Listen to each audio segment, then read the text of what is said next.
Let's jump in. So probably, especially thanks to Sri after his keynote there, you've heard of NVIDIA. But I'm still surprised when I go out there in the world and people go, "You're the guys that my kids keep asking that card for," right? Yeah, that's who we are. In fact, we're quite proud of the fact that NVIDIA really built its reputation on meeting what we like to call the most demanding users in the world. And those are gamers. Gamers want an experience that is so lifelike, that creates imagination, makes you think of things differently. If you've not seen a racing car, component where you're going and it comes around the corner and the light hits that puddle just perfectly, and you have that experience that you're there, that's what we wanted. From that history, we moved on to the world of professional visualization and VR, and quickly moved into a world where I'm not sure that there's an auto manufacturer in the world that doesn't use NVIDIA to design and refine their cars. That's how entrenched we are in that industry. And then in 2008, we came out with something called CUDA, and you heard Sri mention it several times. CUDA was the architecture that took all this capability, all this, which is really an incredible amount of calculus that goes into do professional visualization gaming, and brought it to general compute.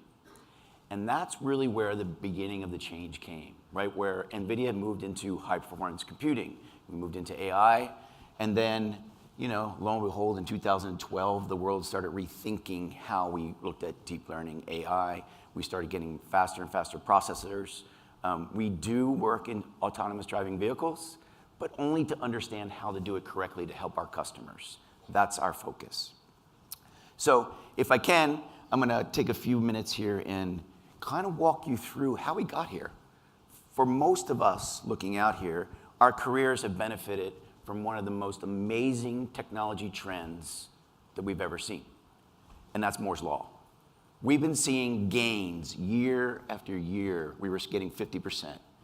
And then, lo and behold, something started winding down. And that what started winding down was another law called Dennard scaling. And Dennard scaling really just hit the laws of physics of semiconductors. We can no longer get more and more power out of that same envelope. At the same time, NVIDIA, if you see on 2009 and up there, made this available for the general compute, and we discovered that if you think about applications, and if I can offload what is a parallel process from the CPU, which is really good at sequential processing, if I can offload that to a GPU, I can see game-changing accelerations. And we've seen that industry after industry.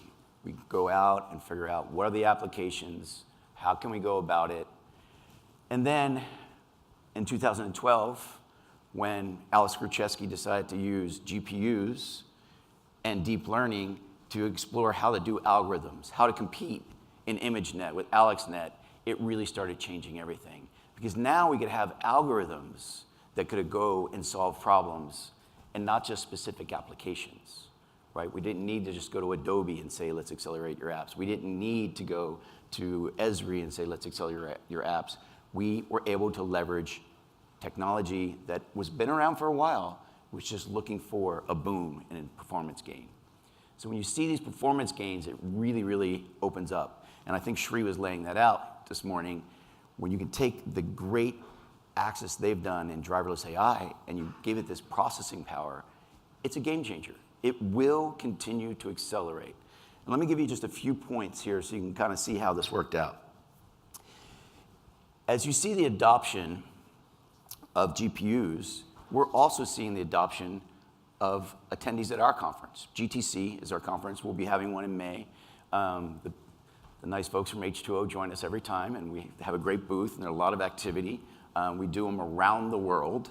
So May is here, but we're also seeing growth in Japan, Europe. Everywhere we go around, it continues to get bigger and bigger. So we're seeing incredible growth in that space. GPU developers are also starting to grow very fast. We're getting more and more people downloading CUDA and using it. So what you're seeing is a real uptick. And why? Because of that pure processing power. But I want to make it really clear, these gains don't just come from the processors for the GPUs. There's a lot of software work goes in there, a lot of integration that takes place. So then we get to meet this community, the community of machine learning, and yes, and true in the deep learning, there's just challenges, right? I mean, it can take up 30 hours to build a gradient boosted tree. Why? Because it just takes time, right? You need to have the processing capable to do it. And I think Shri did a great job going through everything you have to do, from data transformation to feature engineering to feature selection. And then when you go and you do the scoring, if it doesn't meet your needs, you have to bring the whole process all back around again and loop and loop and loop. How many of you guys have experienced that joy in your life, right? So you go through it, and you go through it, and you go through it. And then, as I think was pointed out quite correctly, the number of truly grandmasters out there is not that great. There's a lot, but if you look at all the problems we're solving in the world, and machine learning and deep learning will solve problems that we thought were unsolvable in the past, we need more. And if we can't get more, we need software to be able to help us do that. And again, driverless AI, if you think about it, the acceleration that we get together by working with H2O and the incredible feature engineering and selection and discovery and being able to see it, it's a game changer. So I think you're going to start seeing more and more people interested in this, more and more people accessing it, and we have some pretty good announcements in a second I'll walk you through. All right, do not get scared. I'm not going to walk you through why 21 billion transistors are important and go through the whole process. The only thing I want you to grasp from this is our latest product that we announced in May, started shipping recently, VOLTA, is the equivalent of about 100 CPUs per chip, per processor. And I think people have always say, well, what does that mean, 100 CPUs? So I have a couple visuals that help you kind of go through that. Think of this. K80 was a processor that NVIDIA put out just about 4 years ago. And now VOLTA is 10 times faster. Not 10%, 10 times. We came out with Pascal last year, and VOLTA is 3 times faster than that. So that's about 200% if you do the math there really quick. But that is just incredible speed up we're seeing, and that's why we're able to accomplish so much in this process. So if we think about this now, and this is just one example to kind of get the context of, this is the amount of CPU-based servers it would take, it's 160, to do that level of processing of images. Now, this is what it takes when you do GPUs. The strong scaling capability is changing the way people do it. And it is a new computing paradigm. It is a new way of doing compute that actually I don't need to scale out a whole data center to get this. I can rely upon it. It takes work. It's a transition. But everybody who makes the effort are seeing incredible gains. And we're making it available everywhere.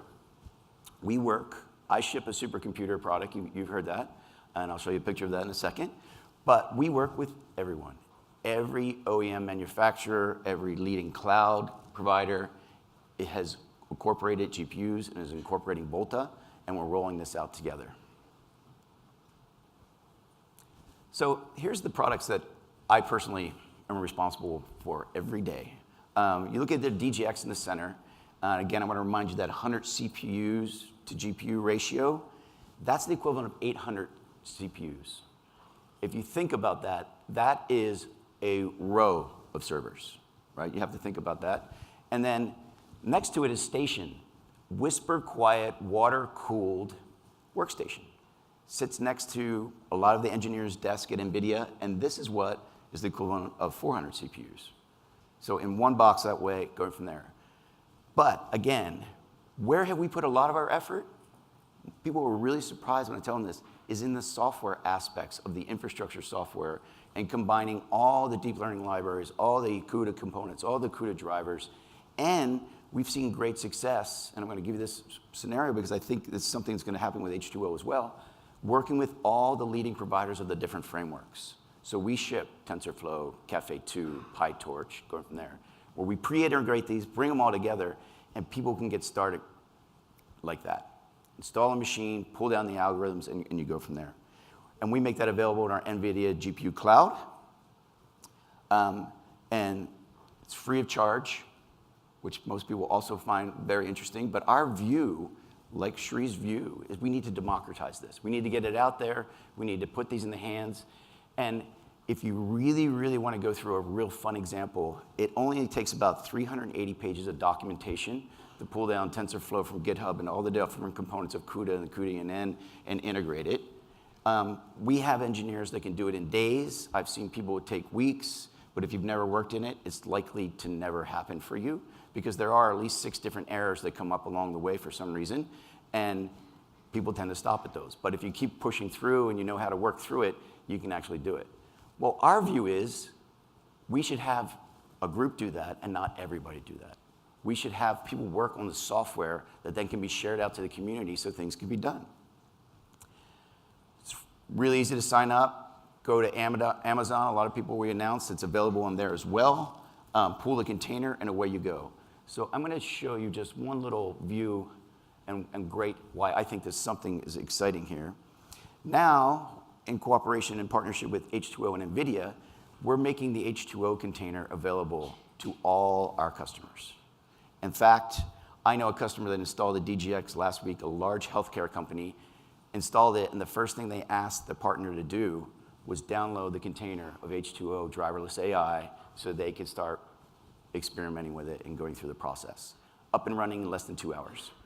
That is an incredible way of just making this available. And we believe the more people play with it and use it and experiment with it, the more gains we're going to see and more ways things are going to change in the future. So let's walk you through how easy it is. If there was volume. All right, I'm going to tell you what's going on. This is basically just logging in, going to the registry. You can see those are all the different deep learning frameworks we have. You'll see information on getting started with driverless AI. This includes information on getting your license keys and step-by-step instructions for using the software. At the top of the page is the actual Docker pull command you'll need to get the container. To pull the container, simply log into a compatible system like a DGX1 or a DGX station and perform a Docker login command. We provide you with a unique password, something we call an API key. Once you're logged in, you simply copy that Docker pull command, paste it in, and the container starts to pull onto your system. After it downloads, it's ready to go. So that quick. And the other announcement that NVIDIA made this morning is because a lot of developers have been coming to us and say, you know what, I can't afford a DGX station right now, or actually not going to have a data center to put a whole DGX in, but I do have a Titan card. Can I use my Titan card and actually go pull this down and run it? And yes, as of 8 o'clock this morning, we announced that this is available for all Titan users as well. So you can actually go out, pull down the containers, and start experimenting that way as well. So our view is how you want to develop and where you want to develop is how you should be able to do it. So if you want to start on your PC, move to a workstation, go to one of the cloud providers that have this available, or go to a full-on data center, it should be every way. And by the fact that you can move the containers around, just point to the next data set, it makes it much easier to get going. All right, so why are we excited now? What's going on with H2O and having the container up there? If you think about the gains that we're going to be seeing, I mean, 5x for GLM, XGBoost at 10x, and then we got 40x for K-means. That's just performance. That's just raw performance, which is just fantastic. Think of the amount of time and productivity you're going to get just from that component, and then add in all the benefits you're getting from driverless AI, of the feature engineering and the feature selection and going from that process. It is a double win in that respect. Now, we're excited to make H2O available to our customers, but as you heard Sri mention earlier, the adoption is already taking off, which is, again, why we're excited to be able to include it in our product line and make it available. With over 1,200 people have already downloaded. You've got the activations at 600 and 300 installs. It's actually 301, Sri, because I know the customer did it on Thursday or Friday. You guys probably didn't count them just yet. So I think it's actually going to be really exciting. We're getting a lot of great positive feedback about this. We're excited, about everything in the world of AI. I think what's going on here is just such a perfect solution that's going to drive a lot more activity and drive a lot more components for both companies and for a lot of our users and a lot of our customers. All right. One other thing that I'm pretty excited about, because when you're working with a lot of companies as I do, I work with a lot of software companies and Drive. I have a lot of companies that have been doing the integration, doing the optimization for their own particular software component. And I would like to congratulate H2O, Matt D, and others when they said, look, we need to have an open source collaboration about the integration, about the data flow amongst here, so we can actually speed up the interaction between the applications, not just the applications themselves. And so what they did was go off and built this GPU data frame based on and interoperable with the Apache Arrow organization, so it's highly standardized, and it makes the acceleration so much faster. So if I can give you 300x on a database, but I have to slow down to hand off, go through a different way to the CPU or a different component, it just doesn't feel right. And so I like the fact that we had a bunch of people that got together and said, right, this doesn't seem right, and we're going to work together and make this accelerate across the board, end to end. Okay, the thing that the opportunities are here, and when we spend a lot of time with customers talking about what they're trying to solve and go out from there. There's not a day that I don't actually think about fraud and fraud detection and how frustrating it is to get a credit card call because I happen to be traveling out of the country again and I spend over $10,000 all the time. So I hit the triggers everywhere. I can tell you every bank that I've hit their triggers with, but I do it all the time. And the need here, not just from protecting ourselves from financially, the need here from customer service standpoint is real.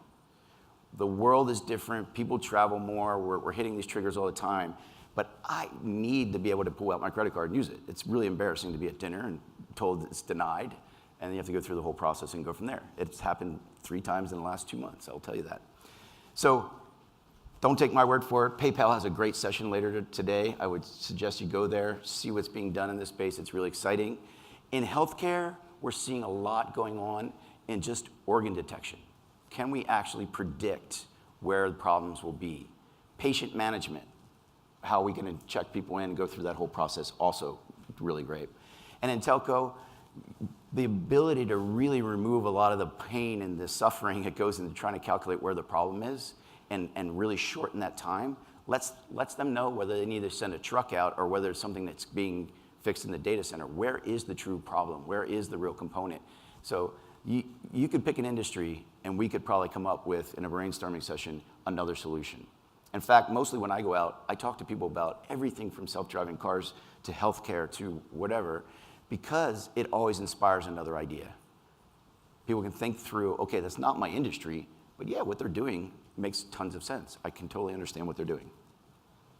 All right, so summarizing here, we are very proud to be partners with H2O. I think the engineering level collaboration we're doing makes a lot of sense. It's driving a lot of component.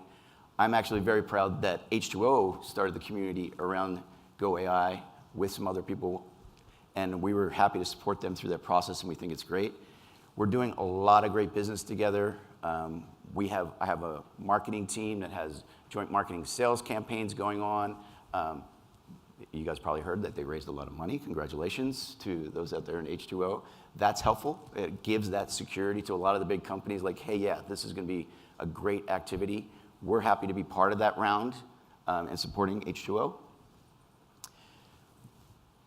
Going to give these presentations, make them accessible later. You can follow the links. There's plenty of good information on how we're working together, what the solutions are. We'll continue to put a lot more effort there, so I encourage you to take the time and read these. And again, I believe we're entering a new computing era. I believe that we're actually going to be changing the way we think about not only writing software, but what is the infrastructure and how we're going to go about pulling together infrastructure to make this happen. It isn't the same scaled-out model that we had 5 years ago. And it shouldn't be. It's a different model. It's a different compute capabilities. And if you think through the end-to-end architecture that we have, the capability at the edge of training applications, training business models that go there and solve the problem, to the data center, to any cloud provider, to your PC, truly, truly, there's going to be so much compute resources coming available that's going to change everything. And I would encourage you to rethink what you've been thinking about your process and how you can do it and how much processing power you can get, because I can guarantee you it's only going to keep getting better. People are writing software to it more.